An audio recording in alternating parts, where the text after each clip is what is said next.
Welcome back to Season 4 of Comic Book Nation. We have no intro music that we hear blaring in our headphones, so sometimes these intros can sneak up on us. But we're here, and we're ready. As you can see, if you are watching, our lineup is a little bit different this week.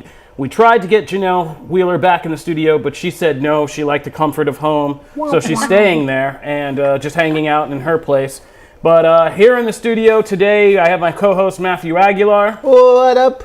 And if you're a regular follower of this show, then you probably recognize the guest sitting immediately to my left.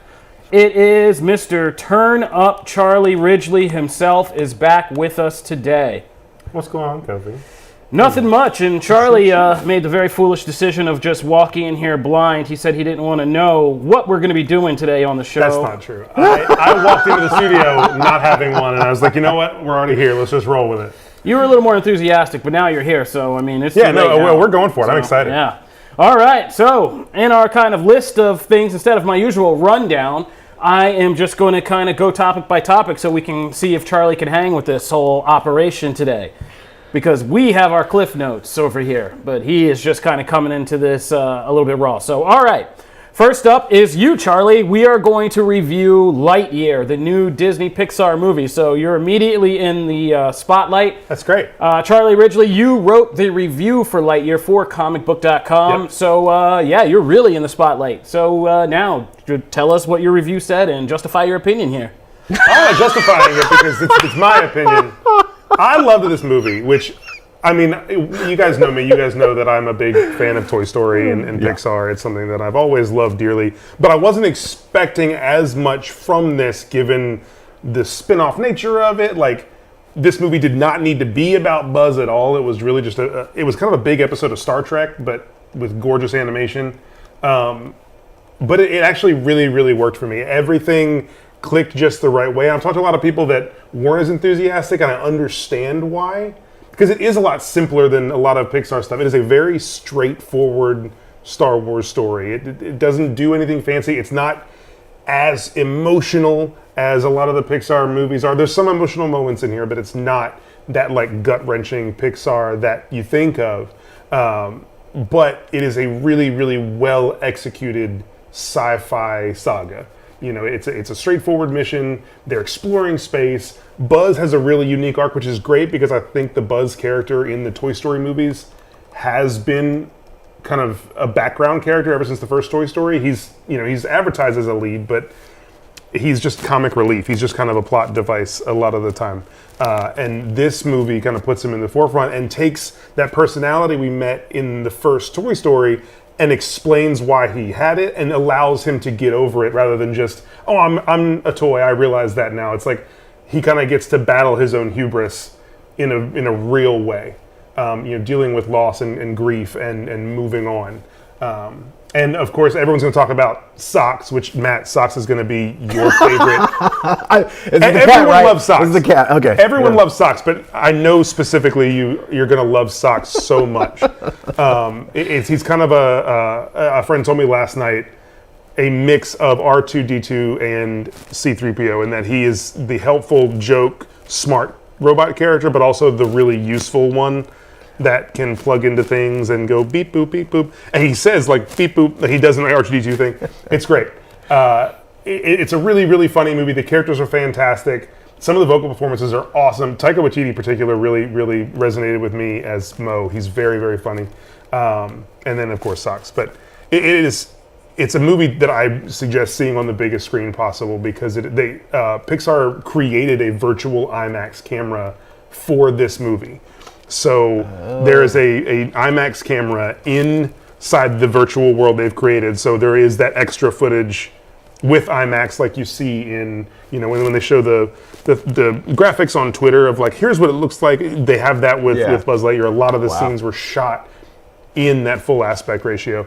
And it's just, when you see it in IMAX, it kind of blows your mind. Kobe, I know you were there with me at the screening for the IMAX. Yeah, I agree a lot with what you're saying. I think that, and I tweeted this out, I think Lightyear is a lot different than what people were expecting. I think people were expecting something Toy Story, but this is never was going to be that. It never proposed to be that. this was supposed to be the kind of sci-fi movie that inspired Andy to be a big Buzz Lightyear fan. I'm not sure if I buy that, like, a little bit, and I've seen tweets about this.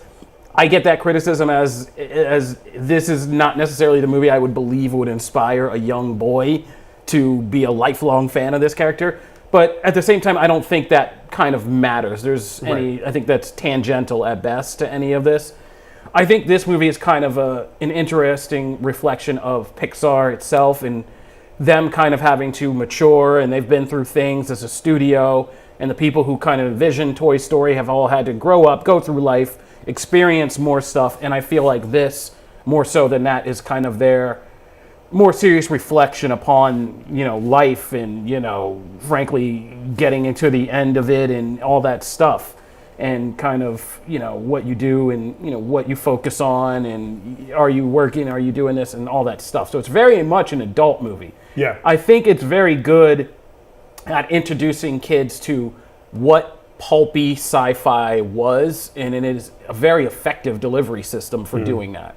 I mean, it has everything, like you said, the space travel. It introduces concepts of physics and time.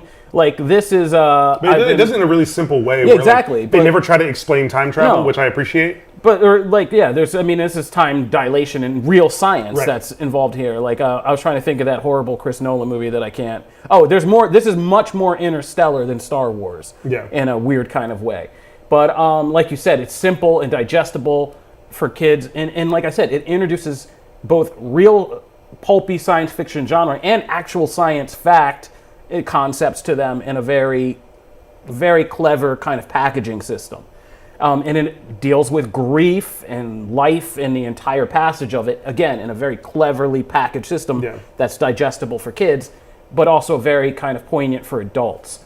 And I think Pixar is in this weird maturation phase where, Pixar itself is becoming like a teenager. And so they're taking on topics like Lightyear, like Turning Red, and things, and they're things exploring. like that. Wait, was more Pixar? as a Was Turning studio. before? Yes, Yes, it was Pixar. They're also something that I've said, kind of talking about this movie a lot, where people have maybe been disappointed that this wasn't what they thought it was going to be, that this didn't hold up to what Toy Story was with them. I think people sometimes look at Pixar like a genre and not like a studio. Yeah. And this is a different genre than other Pixar movies. This is not like other Pixar movies, and that's very intentional. Yeah. So I don't hold it up to Toy Story to say like, oh, this is they're not going to be like comparable. this. It's not. It's nothing like it. And that was the purpose of it. It's not supposed to be anything like it. So I really liked it for that. And again, your mileage may vary, but for me, I mean, this was one of my favorite movies in a while. I really, really loved a lot of this. I'm so excited to go back and see it again this weekend. Charlie saw me in the screening. I took my 4-year-old son, and he's a big Toy Story fan, and he loved this. And he loved it in a different way than he likes Toy Stories. Like, he loved just kind of the heady concepts and the sci-fi stuff, and he was asking me all kinds of questions about, what happens when he goes up there, and like all that stuff. So, yeah, I mean, it does a good job, and it's a very interesting take. And like Charlie said, I think what this movie does effectively is show you, the things that this Buzz Lightyear character has to learn over the course of this movie are the things that the toy, who is kind of self-deluded into thinking he's Buzz Lightyear, never really understands. And there's some things he finds out, and there are twists in this movie that make Buzz Lightyear, the toy's whole thing, kind of like very naive and almost tragically silly in a way, because he has, no idea about the complexity of his own story. Right. So it's an interesting thing. But I think expectations is a thing. Like, some people are saying, oh, this is like Disney Plus, Pixar and stuff. And it's like, no, it's just different. It is very Pixar's different. in a different place, and we're not going to get that same kind of early classic, just like Disney movies had to grow up and stop doing some things when you go back and watch them. These grow up. So it's going to be a lot different. Seeing the visuals here, it makes me really excited for Strange Worlds in November, which is Disney Animated's next movie, because that looks even more pulpy sci-fi than this. I'm not with you on this. I think that looks nuts. But I'm excited. But Lightyear is interesting. Now, would I say it's necessity theater viewing? I think me and Charlie might be split on this. I'd say you could wait for this at home. It's not like necessity theater. It looks gorgeous in IMAX where we saw it, and those sequences, especially the space sci-fi sequences, do look gorgeous. But on the whole, like, if you sat and you watch this on Disney Plus and 45 days or whatever, I don't think you'll be mad at yourself. But that's me. Yes, I disagree, because I love the visuals of this movie. I think that's its strongest point. The biggest strength of this movie is how it looks, and it blows your mind on a big screen. And so If you have to wait, I don't think you're, like you said, I don't think you'll be super disappointed. But if you like that big movie feel, I do recommend going out to see this, especially if you have a chance to see it in IMAX. Some theaters, like our IMAX theater here in Nashville, is splitting this with Jurassic World. So the early showings are Lightyear and the later showings are Jurassic World. So, if you want to see it in IMAX, make sure to kind of plan around that, because not every theater is just exclusively showing this in IMAX. But to me, it's very worth seeing on a big IMAX screen. Yeah, and some people are asking the cast is great. Chris Evans does a great job with Buzz Lightyear. You have people like Taika Waititi is very good. Keke Palmer is really good. Yeah, and I'm beginning to think Keke Palmer can. Keke Palmer's killing it lately. I mean, she's like young female Cedric the Entertainer. She can really do it. And Uzo Aduba, who isn't in it as much as you would think, kind of where she's billed in the movie, you'd think she's in it more. But she, even with the small amount of screen time her character has, Alicia, she is the emotional core through the movie. Yeah. She does such a good job in the early parts that she really resonates throughout it. Yeah. And so she does a really great job. So the voice cast is all good, and the Sox is a funny, hilarious character in this. And there are points to Sox that made me laugh out loud. Peter Sohn, who voiced Emile in Ratatouille and Squishy in Monsters University. He also directed The Good Dinosaur. He's a big Pixar person. He's a big figure at Pixar. He voiced Sox and was very, very good in the role. Yeah, Lightyear, good family. And family entertainment, not just for the kids. So good family entertainment here with Lightyear. Program note: if you are watching this, yes, our Twitch has been going a little crazy on us Fridays at noon. But guys, we still have a YouTube stream on Comic Book that's always popping off. And we're on Facebook too if you still want to go the Zuckerberg meta route. And so if your stream on Twitch is not cooperating, come and hop in the YouTube stream. It's a lot of fun over there. So that's just a little program note. And if ever you can't get a good pickup on our stream, the show is available right after we're done recording in about an hour, and you can rewatch it. All right.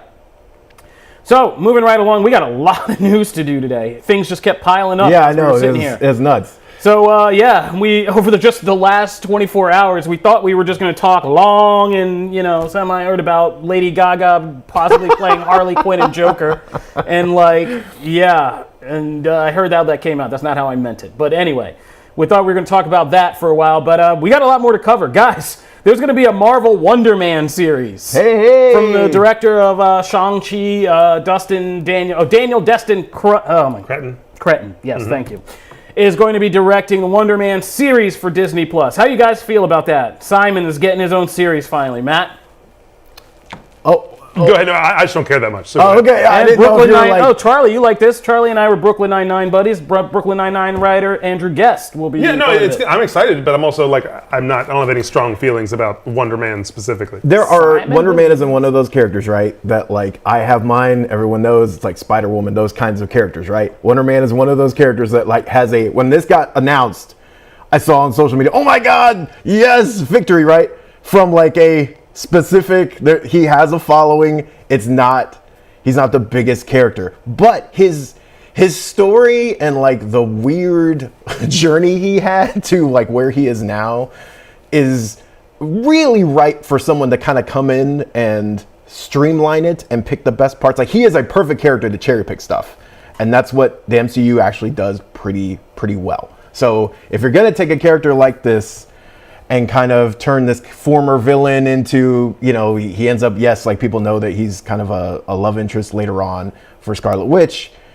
I don't know if that stuff with the way they've been handling Scarlet Witch, I don't know if that's in the running, but he's had so many very interesting relationships over the years, and just when I mean friendships with the Avengers and things like that, you could really do something fun with him. We know so little other than it's happening, so it's kind of hard to get a feel. But the creative team, I think, is a really good fit. I actually think pairing the comedic sensibility of a Brooklyn Nine-Nine with what Shang-Chi did for that character, I think is a really actually perfect mix for someone like Simon, who is just kind of open. There's a lot of stuff you can do. And also the family stuff, obviously. With when I think Destin Daniel Cretton and Shang-Chi, I think of how well he put together a great family drama that kind of anchored the more fantastical stuff. Yeah. And Simon Williams, Grim Reaper, that whole 9 yards. I mean, that's what I remember from 80s, late 70s Avengers West Coast comics.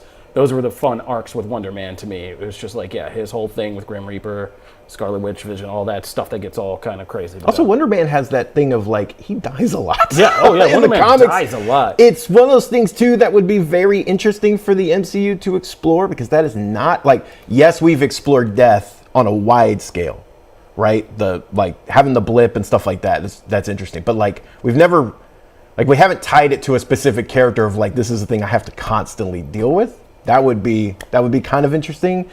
And then the various forums he's come back, and like, you know, this dude also started another team at one point, and he's a member of the West Coast Avengers. If we want to start that, we can move him in there. Like, there's really a lot of stuff we can do, but we just know so little. It's just funny that James Gunn spent years trying to just get a Simon cameo in a movie, I know, and kept having to cut it, and now he's getting his own show. Yeah, and people keep thinking, like, people are going hard for the Nathan Fillion, bring him back as Wonder Man, because he was supposed to, if you don't know your Marvel trivia, Nathan Fillion was supposed to appear as a cameo as Wonder Man. It's mostly a background prop for the town ego attacks, in, like, he would have been on posters in Guardians 2, so... Yeah, they've been trying to get him in here, and people are wondering if it will still be, like, with the comedic things, will it still be kind of Nathan Fillion doing this meta thing, which would be Jenna suggested Henry Golding for the character, and I really love that. I mean, he needs something. Snake Eyes ain't popping, so yeah, get Henry Golding in here. That'd be. I'm still disappointed. And yeah, he'd be great. I mean, and yeah, Simon Williams and kind of, and they may be going slightly with an Asiatic bend with the character, and I wouldn't mind that at all. No, Grim Reaper, and they're not. There's nothing about them that makes me say that. Right? Yeah, I don't tie. I don't think anybody. Janelle, do you know anything about Wonder Man? You're our litmus test. I know nothing, Jon Snow, and I was actually going to ask you guys what is required reading to understand this character. There is no requirements. Well, there's no required reading. Okay, but there is some. No, Wonder Man is fun stuff. Wonder Man as a character is not required reading of like. I just am looking at pictures of Wonder Man, and I didn't even realize I mean, it's been a whole century, and I don't think I've ever been affected by the fact that Wonder Man hasn't been a big part of my century. I'm talking 22 years. Since the 90s. Look, I can't argue with that. Yeah, exactly. I can't argue. No required reading. Why am I in the middle? I will put together... Have fun. Go nuts on Wikipedia. Because Janelle has to deal with this back and forth between me and Kofi all the time. Janelle, do you scoot your seat back? Yes, Charlie. Do you scoot your seat back? Yes. And just like, let this happen? I do. She leaves out of the way. She leaves out of the way a lot. But yeah, so that's Wonder Man. But I will put together a list for people to check out of books. None of it's going to be removed. I didn't say it's required reading. Recommended. How about that? We'll put it recommended reading. Should we put a limit on this? No. It won't be very long. It's only going to be like, I mean, I'd be lucky if you get to 5 books. I don't think you could even fill up a slider with now that's a challenge. Yes, I will find that. All right, but Janelle, I think we're going to reverse the order a little bit, since Janelle already gave us a perfect segue. She said, I know nothing, Jon Snow. I almost interrupted, but I wanted to hear what she said. Which one of my former colleagues did a hilarious tweet saying, so there's this Game of Thrones sequel series that's been announced, and it's going to be about Jon Snow and what happens after the main series. And an old colleague of mine, she wrote that they should call the series You Know Nothing, Jon Snow, and it should be like a child-based educational series where Jon Snow goes around and has kids teach him stuff. It's like Forky Asks the Questions, but with Jon Snow. Yeah, with Jon Snow. That's yeah, great. Exactly. And I would watch that. I would actually watch that.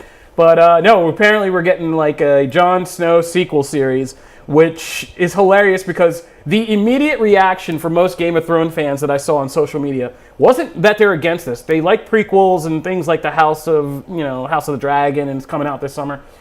But people just kind of pause and scratch their head, and they're like, I'm not against it, but if we were going to go this route, I'd rather be messing with Arya and her story. Like, it seems like far more interesting to follow Arya than it would be to follow Jon.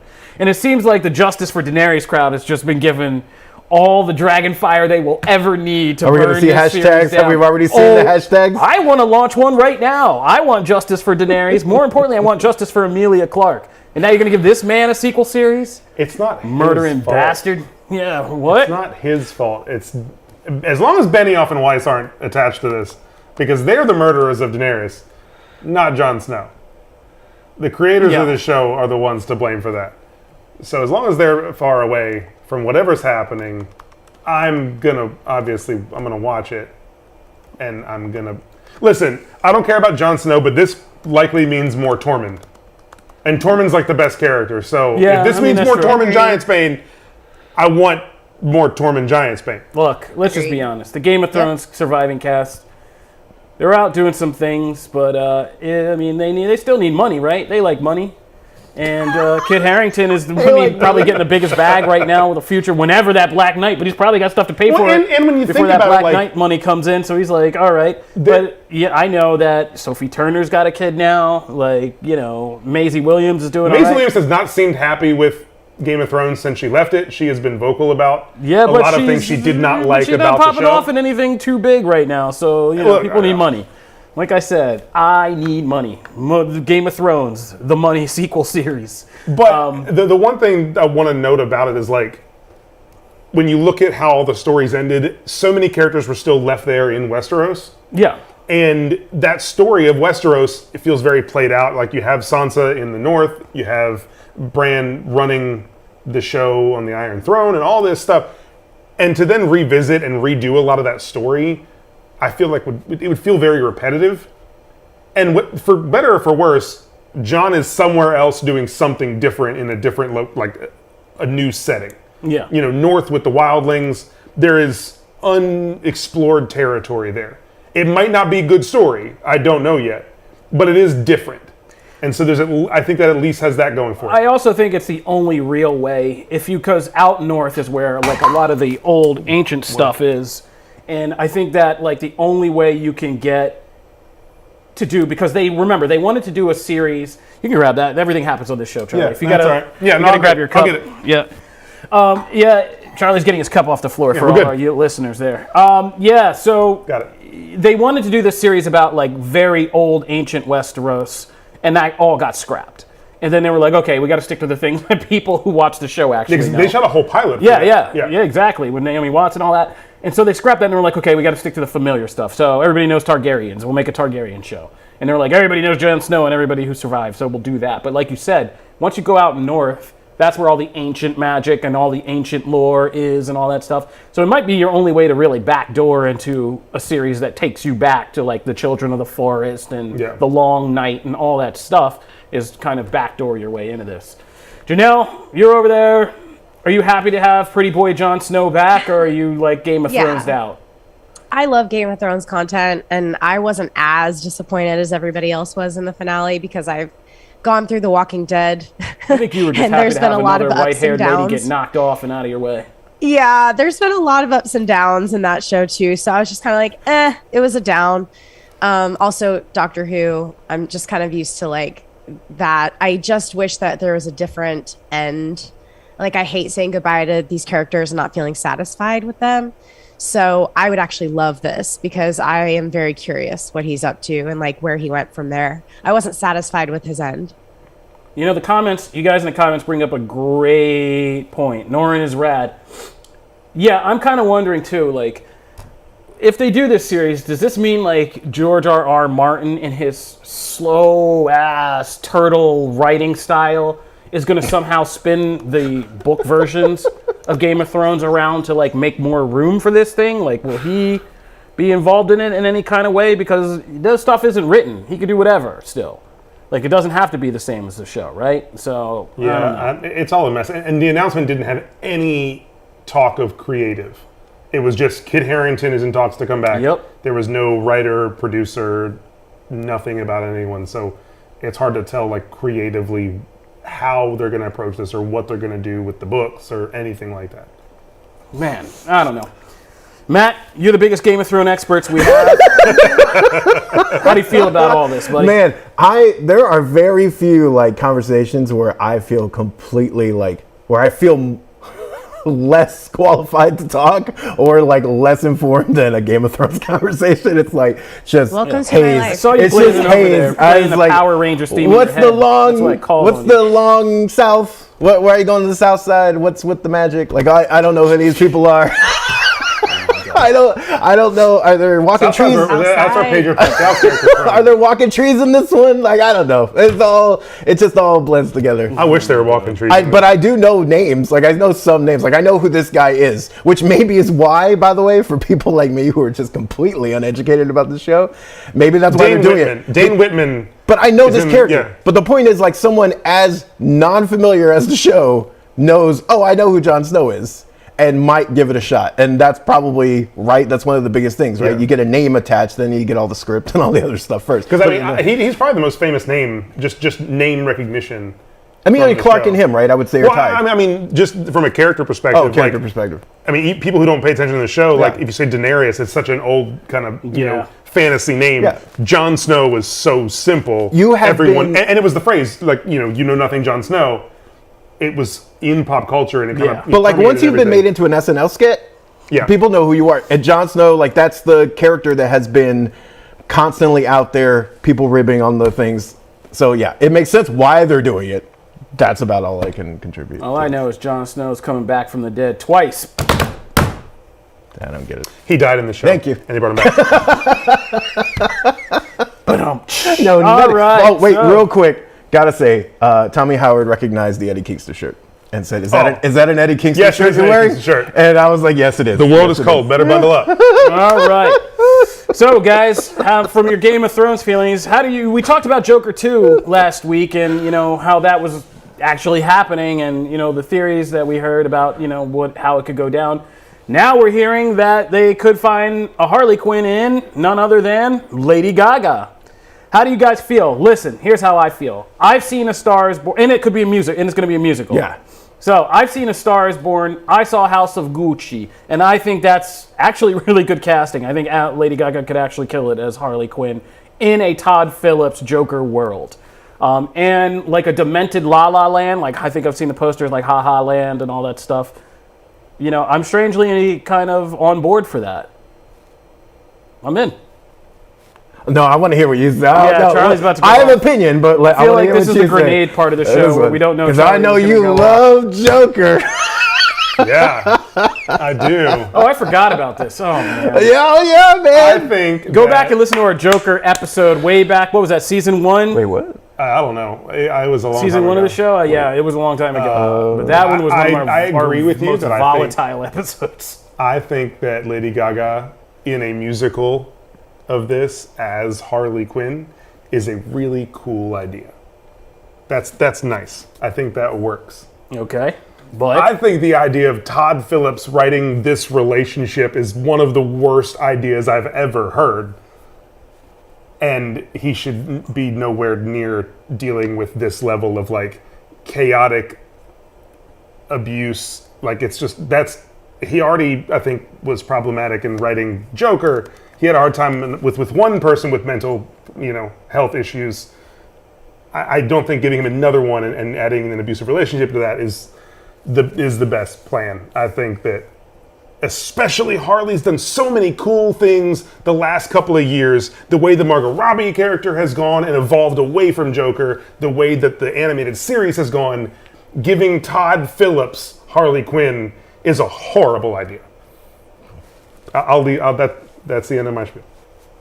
Wow. All right. So, okay. I want to hear what Janelle thinks because we have the number one Joker fan in the house. What a perfect group we have for this, by the way. I'm so excited. What do you think, Janelle? Are you excited for this? I was my knee-jerk reaction was just like, what? Like, I was I thought it was a joke or something when I saw it trending. I was like, oh, maybe it's like one of those fan, things that's going around. So I was really shocked. And then I like sat there and I really thought about it. And I was like, okay, let me just think about like Harley Quinn doesn't have to be like the most like gorgeous Barbie looking character on the face of the earth. Like it's just going to be different. Like it, and I don't hate that because the Harley Quinn that we have is Margot is literally the most beautiful woman on the planet, in my opinion. Like she's so amazing. And so I feel like this take could be really cool. I'm very cautiously optimistic. Very cautiously, because I'm trying to like see past the fact that she's a pop star, because I do like her acting. And this is a unique Joker project. Like this is totally different than the comic booky type stuff. Like to me, this is like a drama. And I don't know. I'm cautiously optimistic, but I hear Charlie as well. So I don't know. I'm kind of second guessing. I'm kind of like I said, flipping you're back to right. Intermission. Lady Gaga in the musical idea is unique and cool. Yeah. It's kind of like with the Jon Snow series. If Benioff and Weiss were attached, I'm really hesitant. It's the Todd Phillips of it where I'm not, where I draw the line. Well, I think we should also be careful about assuming things. I was thinking about what you said, Charlie.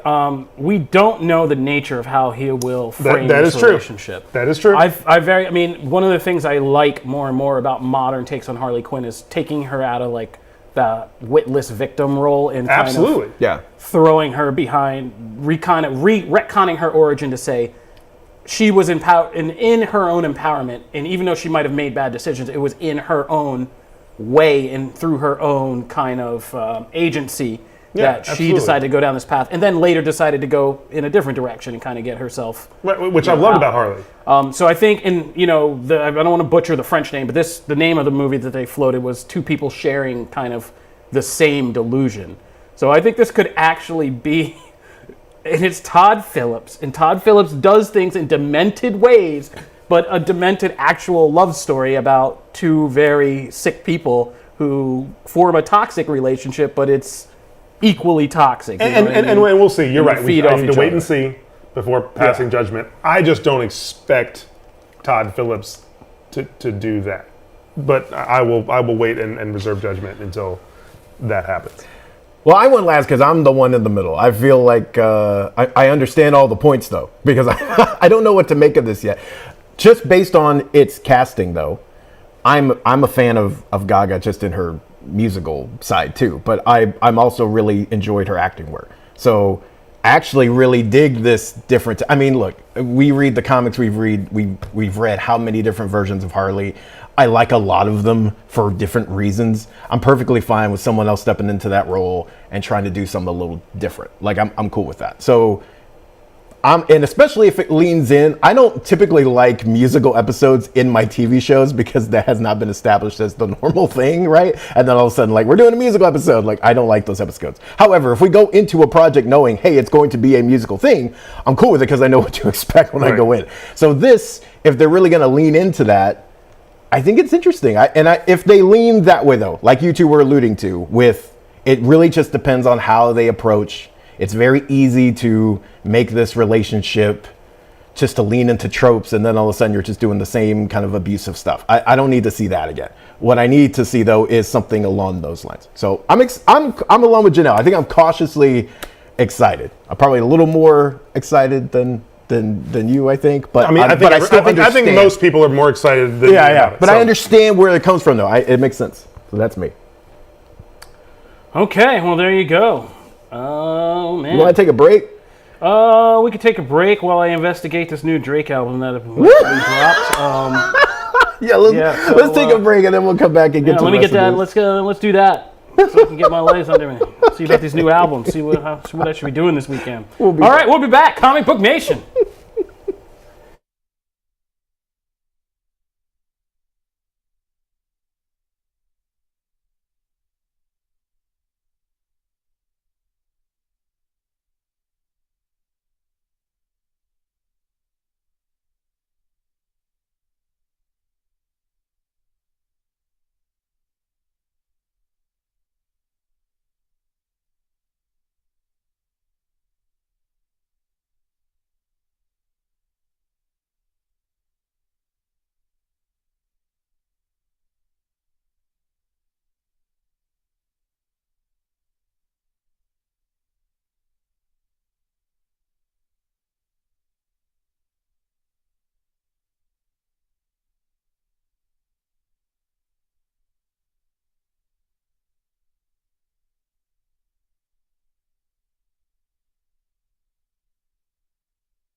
Welcome back to Comic Book Nation, your one-stop spot for all things geek culture and the official podcast of Comicbook.com. I am your host, Kofi Outlaw, and we just did our review of Lightyear and talked about some big news items, and over the break had very split opinions over this new Drake album, but this is not that show. So let's stay on topic. Richard in the booth says it was trash, but we'll have to get into that later. Wow. Matt, you had some things on your agenda, and we always like to kind of fork over some time for your agenda since you do so much for the show. So go ahead, get it off. Yeah, a lot of this is still kind of breaking as we go. Apparently, so a lot of breaking news. yeah, there's a lot going on in the wrestling world. So specifically, the biggest news. There's been a couple big bombshells. There's over the been last like few days. a year worth of news in the last week and a half. So right now, the latest is that if you weren't paying attention to the wrestling world, Vince McMahon and actually John Laurinaitis are both being investigated by the board of WWE due to supposed hush money that was put in place to cover up an affair. There is also a bunch of other stuff in that as well, but to me, that's probably the simplest way to boil all that down. So now there's also another investigation that's been opened up as well, and to see if like fiduciary responsibilities are being upkept. There's a lot going on in that world. So of course, this always brings up anytime there is a scandal or something like this happens, it's kind of like, okay, well, is this kind of the thing that's going to push Vince out, or is he going to stay? Well, right now, he has stepped aside from the CEO and chairman roles. However, he is not stepping aside from main booking. He is not stepping aside from creative decisions. So like he will guide out Raw and SmackDown as normal. And on top of that, he is scheduled right now, as we all know with SmackDown and Raw, this could change. But as of right now, he is supposed to be appearing live tonight, during tonight's SmackDown. Most importantly, in character, because it does look like stepping into his role is Stephanie McMahon, who, by the way, you will also remember, just actually took a leave of absence from her side, essentially focus on family and things like that, right? Triple H has been recovering and stuff, so obviously you kind of all figured for that. She's going to be stepping into this role. New reports coming in are kind of suggesting that is more of an optics play, and that to kind of signal that Vince is not going anywhere. like the McMahons are still going to be running this regardless of how this plays out. So a lot of this stuff is in flux, but right now, Friday night, we're going to be seeing what happens, whether they blend this into a storyline. That's typically what happens. This thing kind of, or he's going to acknowledge it in character. Like, I don't know how they're going to handle this, but typically they warp this stuff in some way into a storyline. It all feels bad. I mean, if you look at like the way they did with Mustafa Ali, right? Had a very public thing of, I want to be released. It was, everyone knew they were going back and forth. And then literally the first time he shows up on TV again, someone, I think it was Miz, gives him a hard time for like, hey, you were like sitting on the side, right? They reference it. They're not going to let it slide, and they're going to acknowledge it.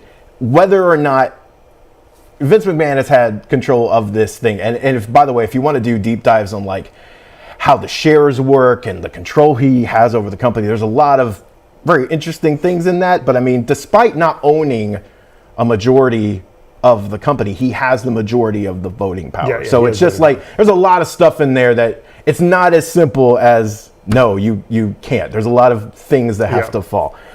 So that's the big thing today. And so that whole thing is developing still. WWE has released a statement. That was an original report from the Wall Street Journal that talked about all that hush money to cover up an affair. All that's alleged, of course.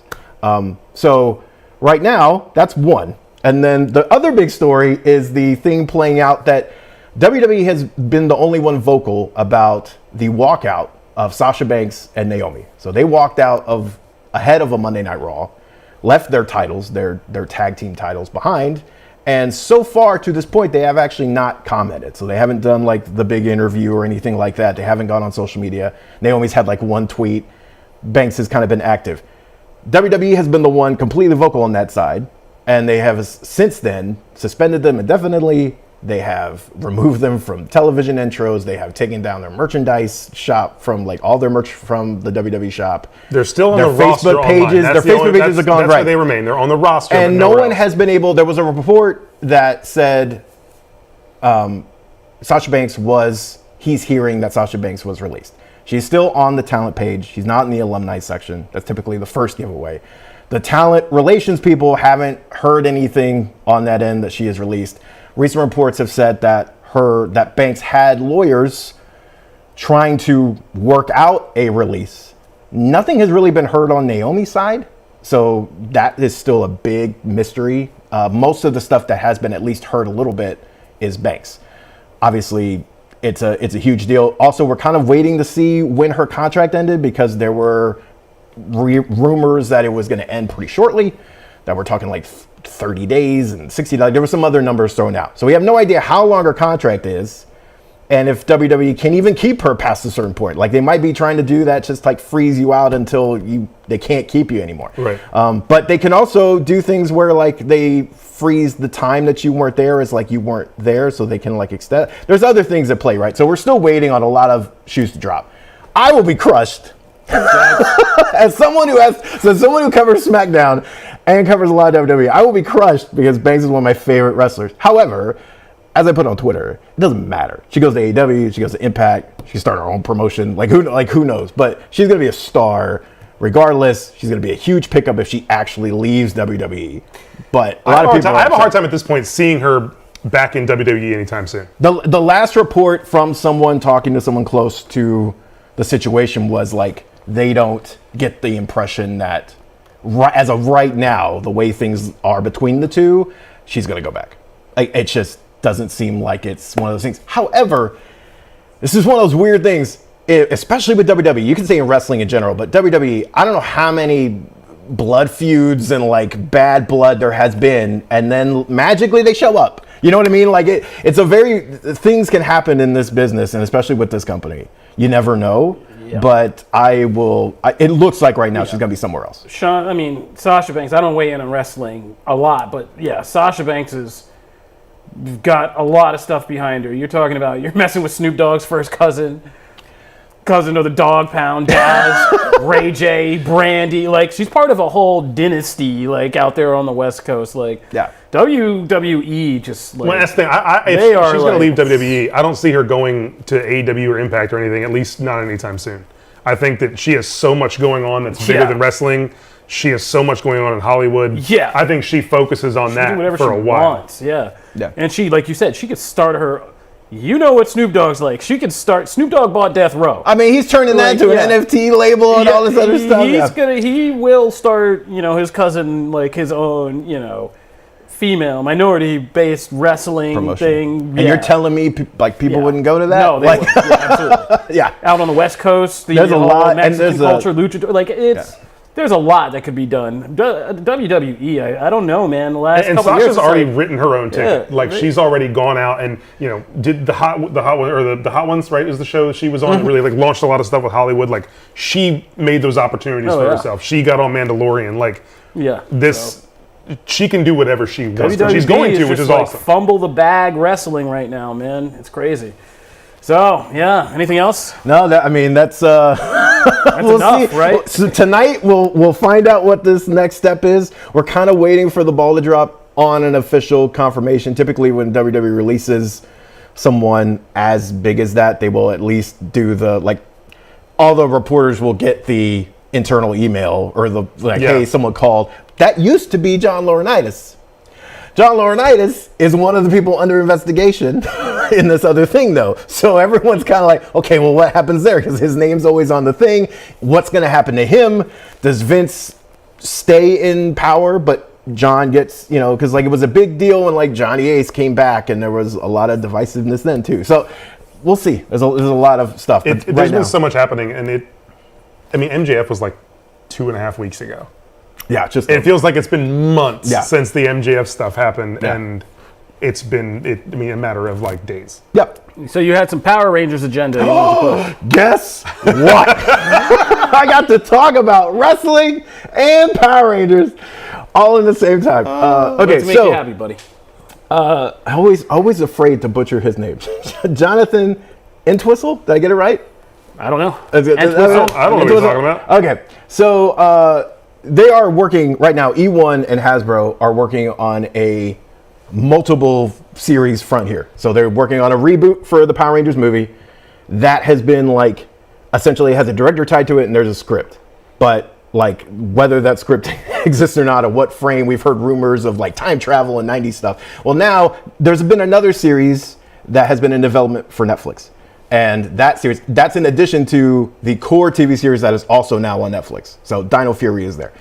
There will be this other one that is in the same cinematic universe as the movie. So it's all going to be, as Jeff Loeb would say, it's all connected. They got their first showrunner, and I'm going to want to get the name right. So I am looking, Jenny Klein, The Thing About Pam. And then she's also actually worked on like a list of stuff. Jessica Jones, Marvel's Cloak and Dagger, Witcher, Sacred Lies. Like, she's going to be the showrunner of this new show, and it's all going to be connected. That's a lot of great shows there, a lot of personal favorites of mine. And so to be on a Power Ranger series, I was very That is exciting. It's a big name. Excited. It's a big name. It's great. Yeah, it's good. And they have to, at least with a name like that attached, like, I mean, the budget has to be 10 or 15 times bigger than your average Oh, yeah, let's hope. Power Ranger show, because it's normally like $20 an episode. Hey. Whoa. I will not hear Power Rangers slander That's great. while I am here. No, I appreciate someone who can stretch a budget. Don't do it. No, I'm complimenting them. They can stretch $1. How dare And you, they're sir. still making money. That's cool. So anyway, that's the Power Rangers. I was very excited. Oh boy, and you nearly broke the show with that. All right, so Matt's agenda. Let's go into our Miss Marvel episode 2 review. More of Matt's agenda in this. What'd I do? You have more interviews. I have more interviews, but we're going to talk about the episode and stuff for a minute. So let's talk about the episode because we're getting tight on time. Oh, so let's get to yeah, that. seriously. Let's talk about Miss Marvel episode 2. I think for a lot of people, if you didn't get it from just like episode 1, this episode, and I'm going to keep this short and sweet, is really the kind of one that we got all previewed as press, and I know why, because this one really clicks you into Kamala Khan, her world, what it looks like, her culture, and how she's really going to navigate this story of having these superpowers and trying to become a superhero like her idols, but and other stuff about her, the larger family lore, mysteries, and all that stuff really click into place.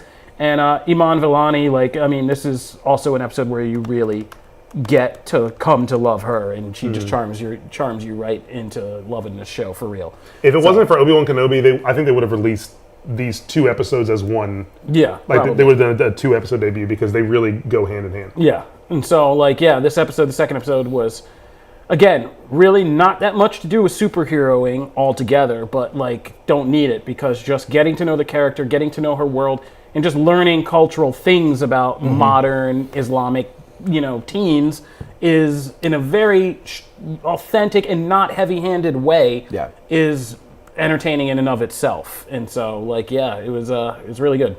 Yeah, no, I agree. And also I love this power discovery sequence. We talk about it. We're going to actually have some interviews here with Bisha and Sana to talk about some of the power stuff from episode 2.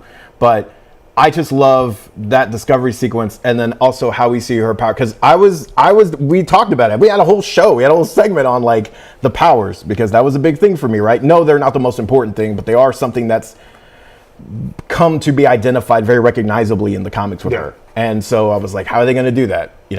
And here I thought you get a really good sense of what they're going for with the hand stretching, but it's emanating from the power of the bracelet. And it's almost like an energy construct, as opposed to just stretching skin. You get another thing later on that I won't spoil here, but you get another thing later on where you see that in action. So I'm like, okay, if we lean into that as we go forward, I get what you're going for, because evidently just stretching straight up skin I thought the powers were going to bother me, because the embiggening is one of my favorite power sets in Marvel. I love what she does. But the character is so good that by the time the powers got here, I was like, I don't care. Yeah, I was like, oh, this is great. But I like how they're doing it. Janelle, what did you think of the second episode? Yeah, it's finally kind of progressing it a little bit more in the superhero vibes. I'm really glad to actually kind of see her stepping into training and balancing being a teen and school and love life and things like that. And it's not annoying me, because you guys know how I feel about coming of age stories. I'm not into it. I don't like teenagers. And she is likable. She's so likable, and she doesn't bug me one bit. She is endearing and lovable, actually.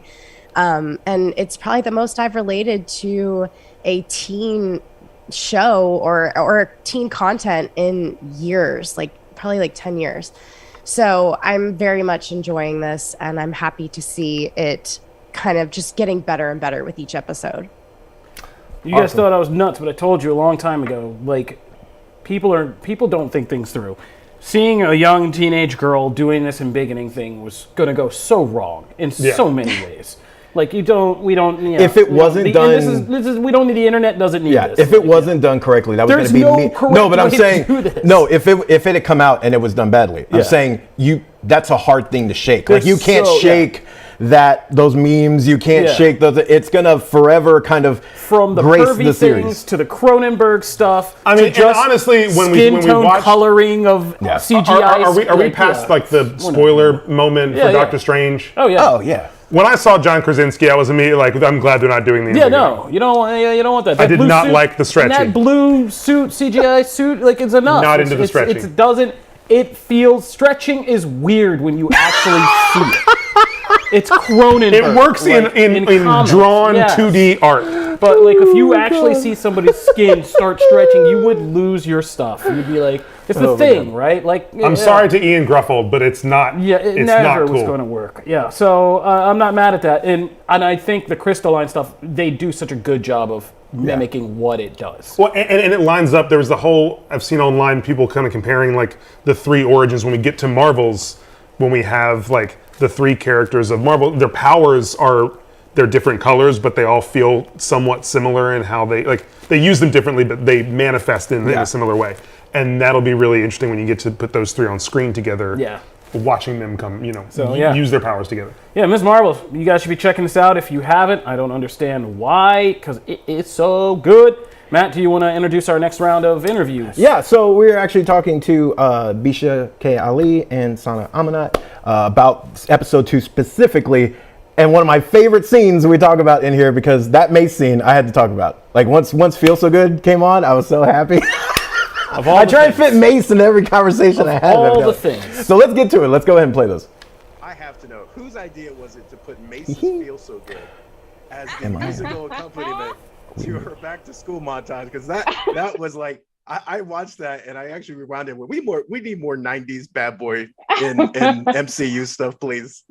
I will say 100% that's Sana Amanat. We had a debate about it because I love it. It was also, I think it has the same resonance for both Sana Amanat and myself. We're both like, I mean, yes, absolutely, it should be this. Also, the lyric drop and when a certain person, delicious, so fun.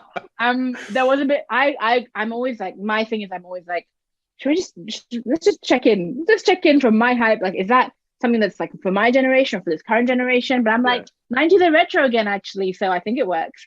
So loop back around, which is great. 90s bad boy, timeless. One of my favorite scenes is actually the discovering power scenes, because we've seen that kind of tackled so many times. And I thought this was such a fun, charming way, whether it's the little, growth effects or it's the slide. And there's just so much fun in this sequence. Was there anything that didn't really make the cut? Like, was that kind of the scene as envisioned originally? Yeah, so there's one bit that didn't make the cut that I think, because I'm deeply unwell. There's like this bit where I think it's in episode 2. You've seen episode 2, right? Mm-hmm. You have, right? Okay, good. Just double checking. Like so and I don't know if you can, when this is going up, but like there's a scene where she does something and she like messes up something in this big moment. Mm-hmm. And at one point I was like, she should make a giant slide and then make him slide all the way down. And then the slide shatters and everyone's like, yeah, okay, Bisha. And that turned into what we have now. So that's one version of that. And at a different point, there was something else with her power set that I thought was, at one point she's like full on doing like a Donkey Kong, like a platformer video game style. She's like building a course and running along the course and falling off of it, because I'm like a massive gamer. And I was like, let's do all the Nintendo references. So there was that version of it, and obviously we truncated that for production. So yeah, those are some of the things that didn't make the cut. Well, and I think also there was a lot of talk around the powers, and I know it was kind of a group decision, just kind of seeing like how her power set fits within the greater MCU, and I think the show did a really good job of finding a nice halfway point, because you get to play with some of the things we see in the books, but it fits within this kind of specific framework that is different. Was that kind of the goal for finding that spot? Oh, absolutely. Actually, we had earlier iterations where, and I haven't told anyone this. You're getting it first. We had earlier iterations where the powers were a little bit more like limitless. And this is just in early talks of it, where not limitless, but she was able to kind of manipulate and create things, any kinds of like kind of light energy. And it just didn't feel right to me. It felt like, I'm like, we still wanted to make sure we had that, you know, comic book connectivity for sure. Those visuals are really important to us, and bringing in those embiggen fists and those embiggen legs and kind of playing with that aspect, which was really fun, and how like the powers were morphing and distorting her body a little bit in strange ways, I think were just a nice little homage to the comics, and yet were evolved. So I do think we had that touchstone. And then at the same time, I think evolving the powers from an origin standpoint, so it was linked, I think, more closely to her heritage, is quite strong. You know, I think it's an important message in the context of what this show is all about and what Kamala's story is all about. And so we kind of leaned into that, and we leaned into that. And it also was sort of a marker of things to come in the MCU, which, you know, you'll see more of in future things that I can't talk about.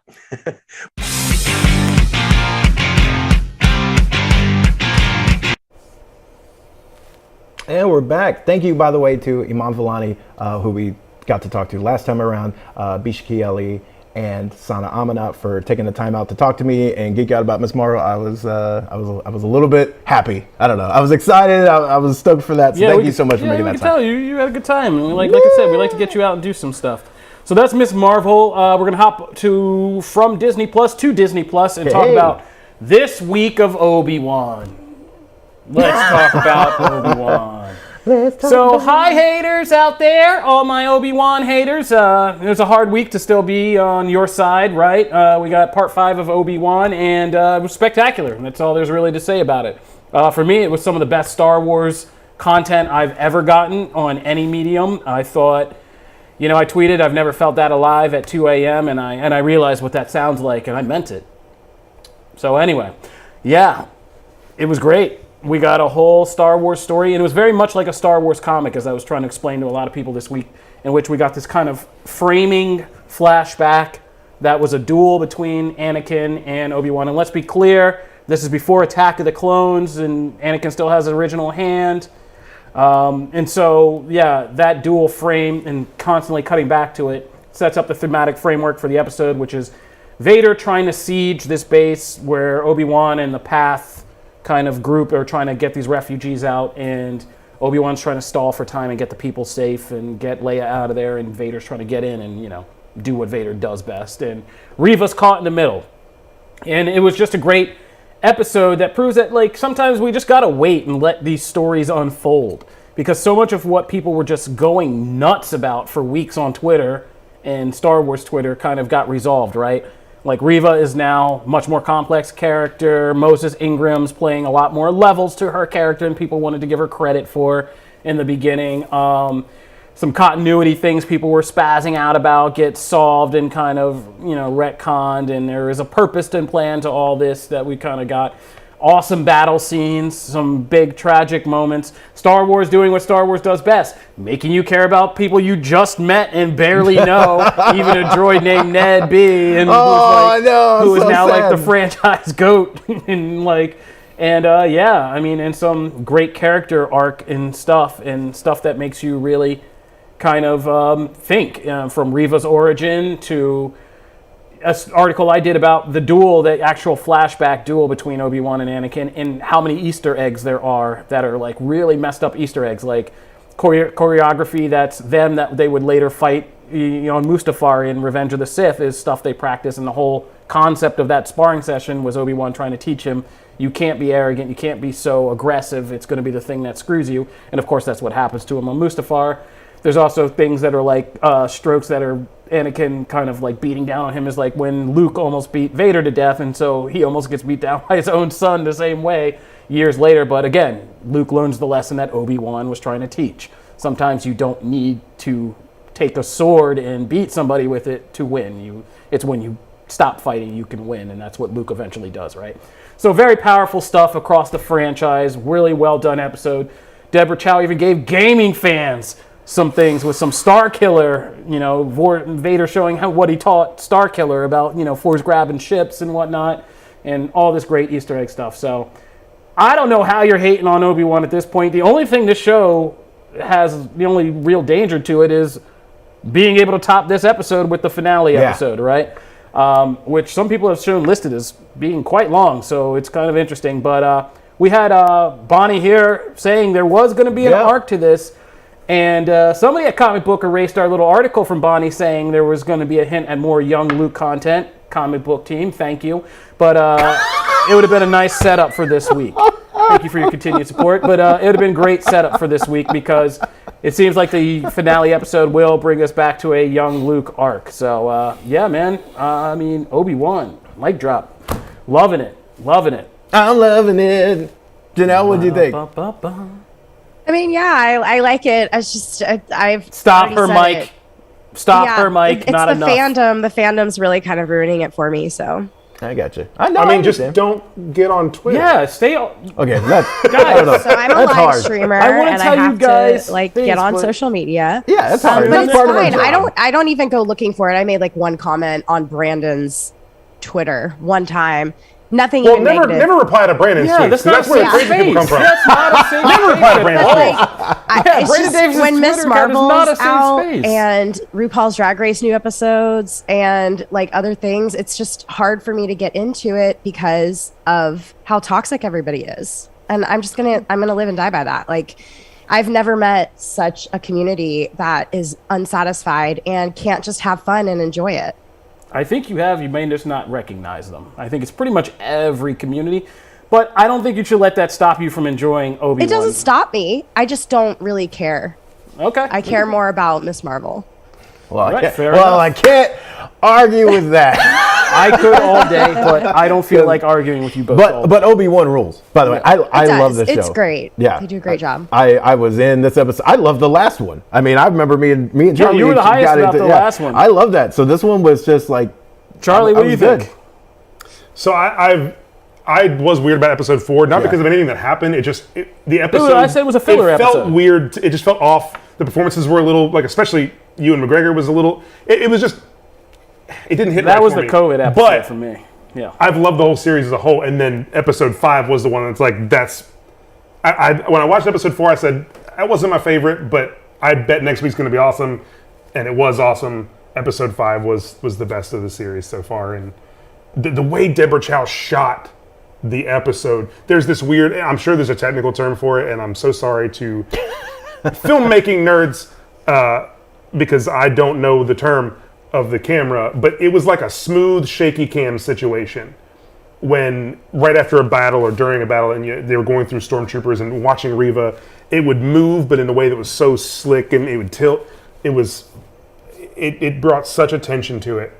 And I loved it. I don't understand why Vader couldn't have just grabbed the second ship, but I'm not going to worry about it because it was still really cool. Because you don't have unlimited force abilities. If you ever played a Star Wars game, you don't have unlimited. I also think he's like, I got beat this time. Yeah. I need to reframe. It's a small technical thing, but that's why you launched 2 ships. It was a very good episode. Uses effort on the first one, and then you get away. But one of the better single Disney Plus Star Wars episodes, I think. Oh yeah.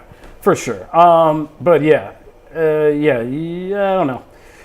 I think in the end, I also have looked into theory of people said it's very interesting that each episode of this series is corresponding to recreate or echo an episode of the series. The first 6, the prequels. So this was Empire Strikes Back, and I believe that because this was. I went into it thinking that because I had read that, and then by the end of the episode, it was like, oh yeah, no, this is the Empire Strikes Back episode. Yeah, exactly. It makes a lot of sense. Yeah, that's neat. I didn't know. So Obi-Wan's killing it. I suggest everybody watch it if only in the privacy of your own home with your Wi-Fi turned off as much as you can to avoid any disruptions of your personal happiness. But this is good Star Wars content. Let's go on and just take a quick stop in with The Boys, which also dropped episode 5 this week. Not too much to talk about there, I don't think, but we got a crazy sex scene that I did not expect and did not want to see. But also, we got some key developments, right? This episode, and we just posted this before we did this, suggests that there is a way to finally possibly stop Homelander. Not quite the way we thought it would go down, but still possible. But if you know anything about The Boys, then again, we know the next episode is going to be a very talked about episode named Hero-gasm for infamous reasons. And yeah, this could all take a twist with this whole Soldier Boy thing. So, Charlie, I think you are burdened by knowledge. You've seen all this, haven't you? No, I'm not. Okay. I actually have only watched the first. I had been watching a lot of Mayans MC, which was a dark and violent season. Yeah. And when the first 3 episodes of The Boys came out, I didn't watch the screeners. So I was like, I have all this other stuff going on. I'll watch it when it comes out. I got 15 minutes in, and we all know what happens 15 minutes in to the first episode. And I was like, you know what? Not today. I'm going to revisit this another time. I can't. It's too much right now. It's awesome. It's great. I need a minute to actually prepare myself to watch this. And I have not gone back yet. I love the show. I think it's a great show. Yeah. I'm excited to watch the rest of it. I was not in the mood to you get what I just got. You got to be in a particular place. With the termite boy or whatever his name is. Termite, yeah. That was That's a lot. And knowing Hero-gasm's coming, it's like I need to that's really coming next week. Mentally prepare. Yeah, and I disagree with some of the content. I don't think that The Boys is the best show on TV right now. I think it does a very good job with shock and awe, but all in all, it's not like my favorite show when I watch it every week.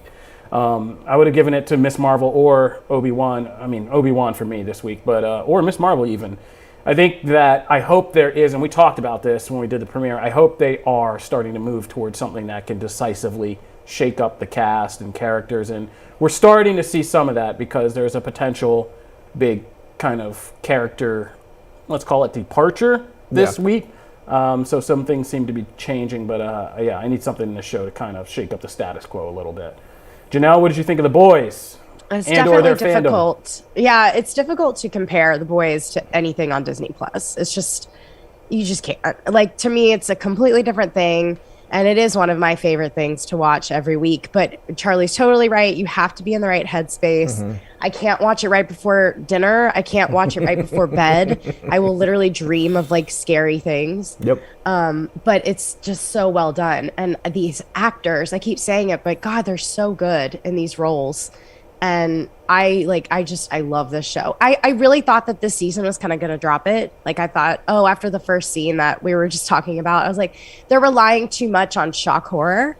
But now I feel like it's picking up and it's got a really good groove and I'm all about it.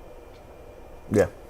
Yeah, and Bruce Wayne, I agree with you. Strange New Worlds is really a great show. Star Trek Strange New Worlds, which streams on Paramount Plus along with us. I'm so glad you made me watch that. Like, that is also one of my favorites I've been watching.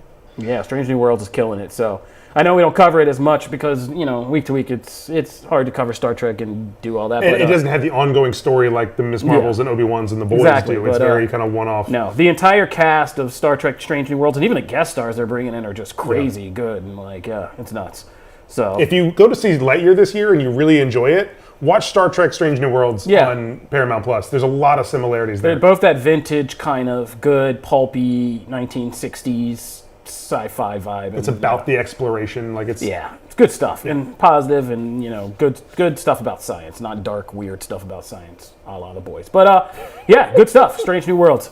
So now that we've done that, Matt, you got some gaming stuff you want to talk to us about? Yeah, a little gaming and we're gonna comics. start getting some more gaming in here. So Microsoft Bethesda had their big event, and this was their first one as a joined thing. I know Charlie loves the fact that they're now a big conglomerate, but everyone was kind of waiting for one game. They actually started with Redfall, but the game everyone was kind of wanting to see, despite it getting delayed previously, was Starfield.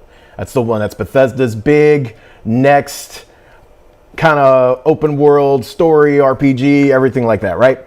So they go, and to their credit, they didn't do one of these 30-second teaser things. They did a full dive. Todd Howard got out there, went through the whole shebang, showed off air combat, showed off space combat, which I feel like there's a lot of parts of this that I feel like individually we're kind of divisive, but as a whole, I feel like, I don't know, I feel people left pretty positive. But they showed how extensive like the custom character creation is, how like involved the planets are, because obviously this is a kind of space exploration story-based game, right? It's going to have a lot of first-person combat. They showed some of that, but they also showed like typically what happens in most space games is that you have a bunch of planets and then you have like one dock on that planet, and like that's it. That's typically the only place you can go, and then once you get there, it's a small sliver of like one city. That's typically how that works, just because of space and time, right?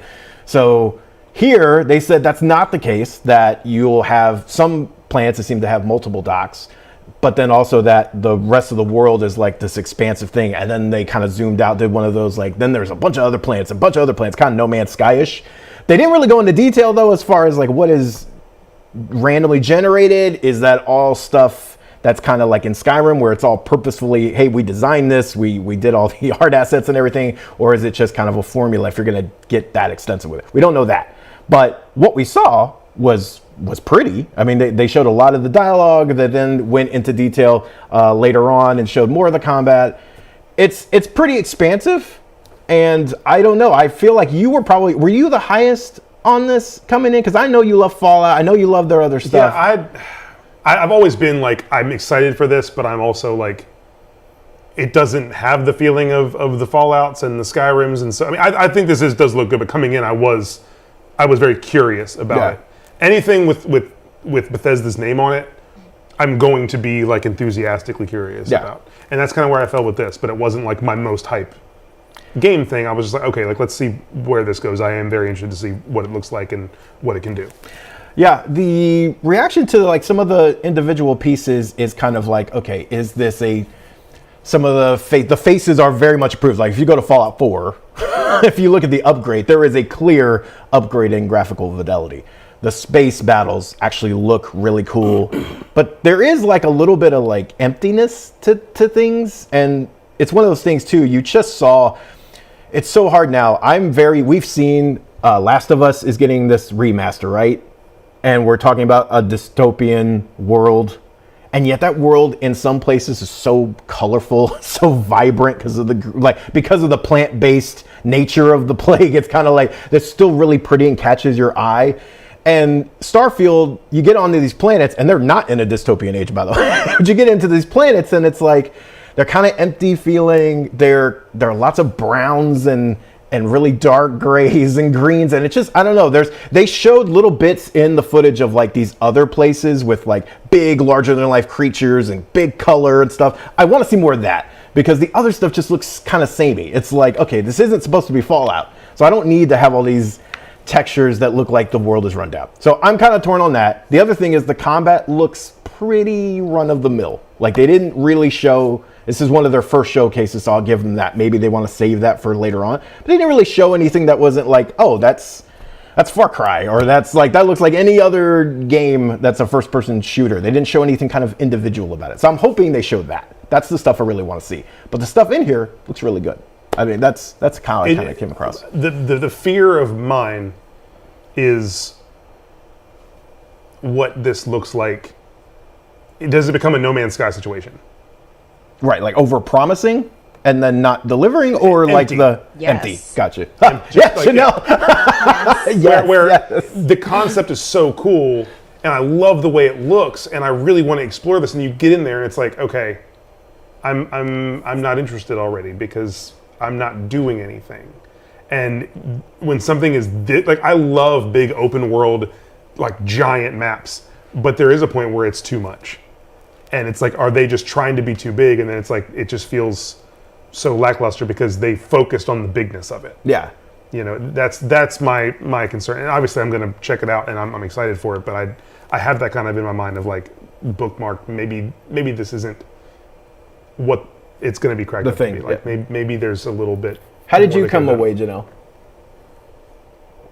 Honestly, it's just, you've wrapped it up perfectly. It's just really pretty to look at. Like, I don't feel like I got enough to really make any kind of impression other than it looks pretty, and I'm curious and hopeful that it's not going to be like No Man's Sky. Like I have so many streamer friends who were like really killing it on No Man's, and then I think the audience got sick of it too, and they got a little burned out, and so their viewership went down. And it's really crazy to see that. And I don't want another game like that to happen, at least within the streaming community.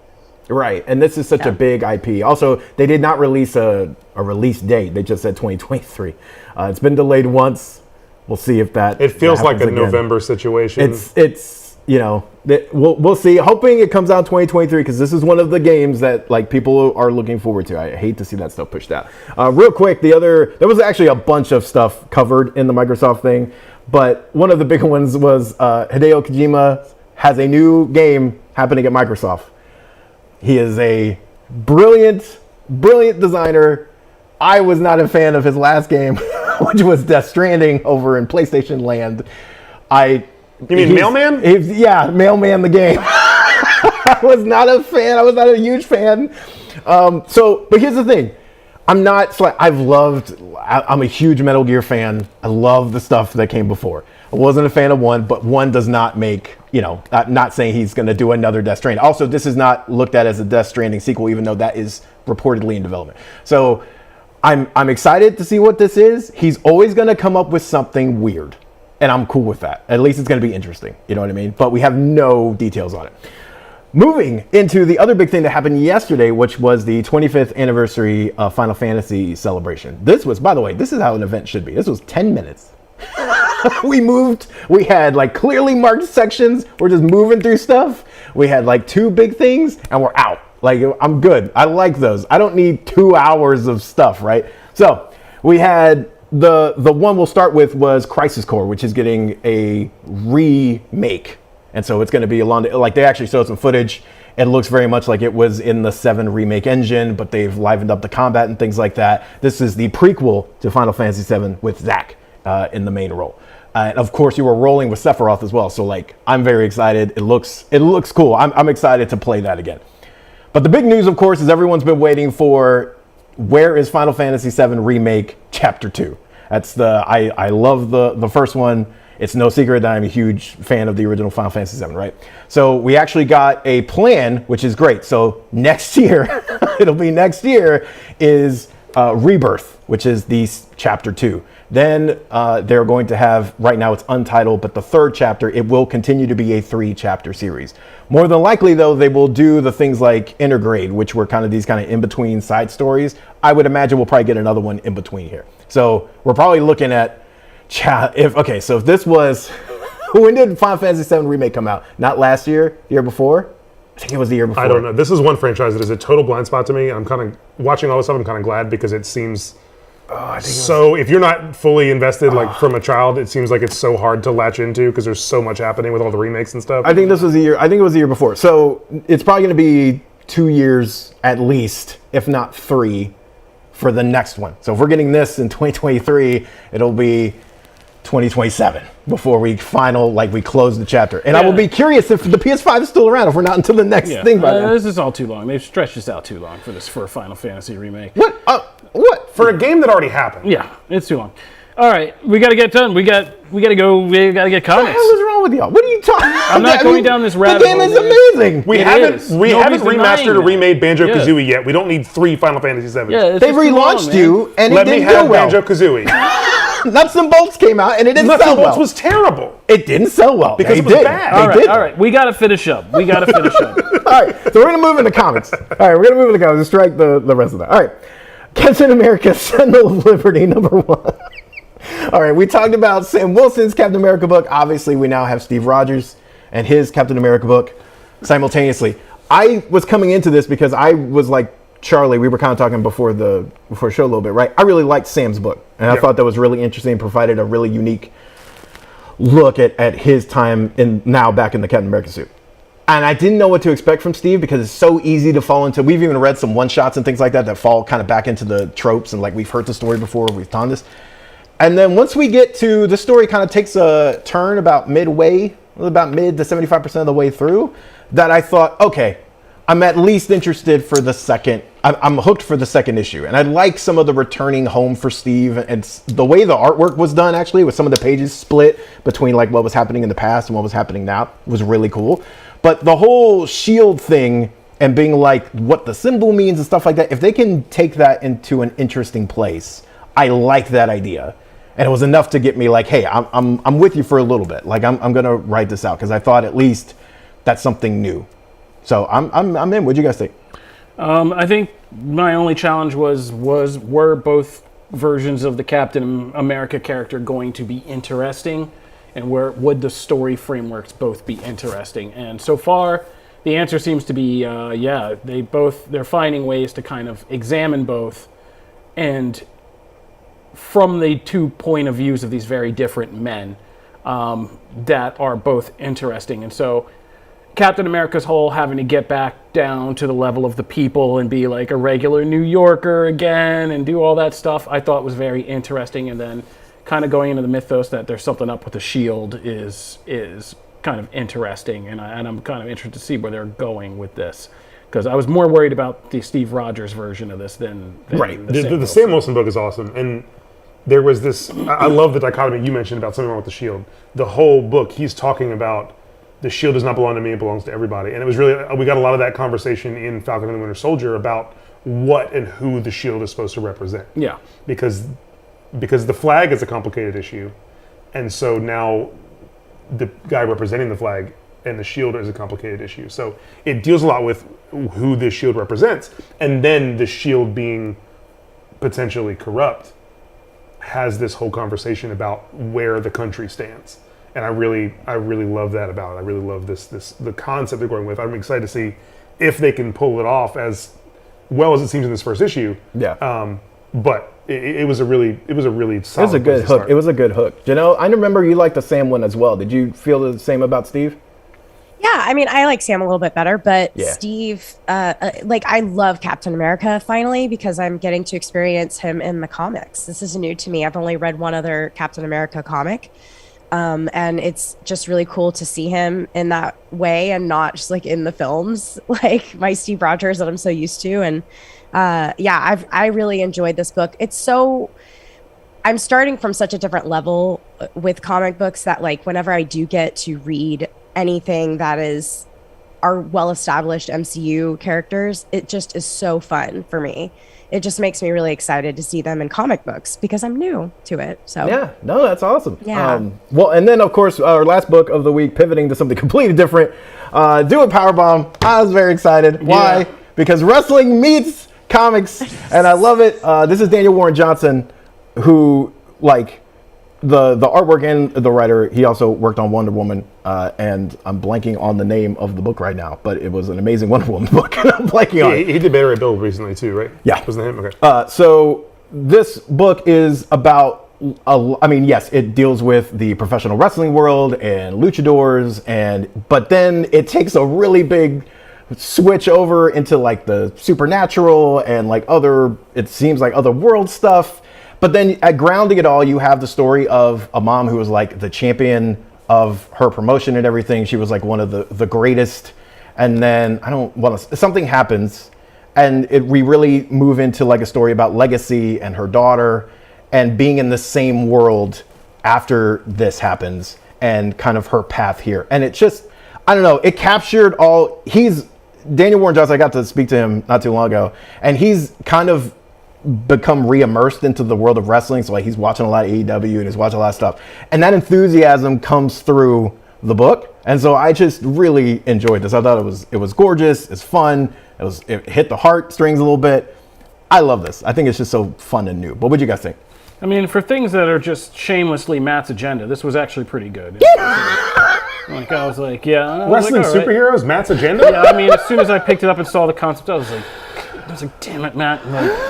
And I read it, and it was actually really good. So I mean, we always talk about first issues and pulling off those. You have to slog through some first issue stuff to get through some stuff. But this one was good, and it's set up like you said. Once it kind of introduced the whole more supernatural side of stuff, like I was kind of I haven't heard words like necromancer in a long time, and I didn't expect to find them here. But it seems like it could be pretty great, and the wrestling action scenes were actually really well done.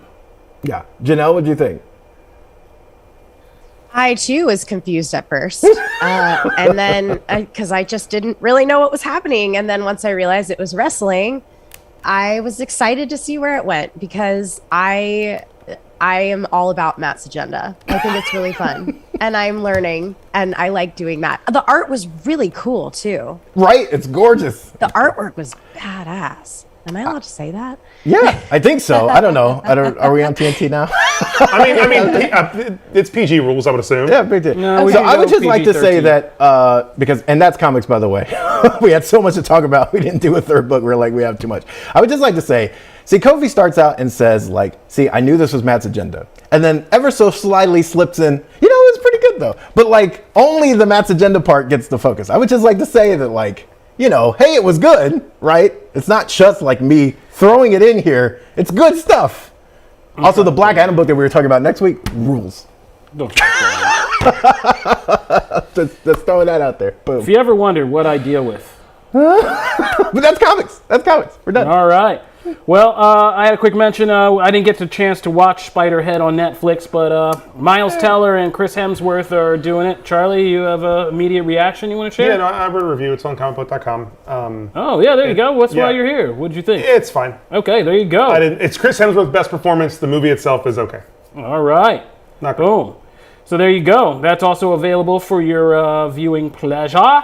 And that's about, I think, all we had today. Yep. So this is Comic Book Nation. As we said, we are your one-stop spot for all things geek culture. As you see today, we did some Marvel. I think we did, we did some DC, we did some movies, we did some TV, we did some gaming, we did some wrestling. Only thing we didn't hit was anime. So I guess we should hit some anime real quick. Nothing really happened in anime. Dragon Ball Super Superhero is out. I don't watch anime. I don't know. I don't have Dragon Ball Super Superhero's out in Japanese theaters. Spoilers are dropping. Some big things happening for the franchise. It's coming to the United States in August, but on Comicbook.com anime, we have plenty of coverage if you want to get the leg up on how the movie's changing some big things in the bad Dragon Ball franchise.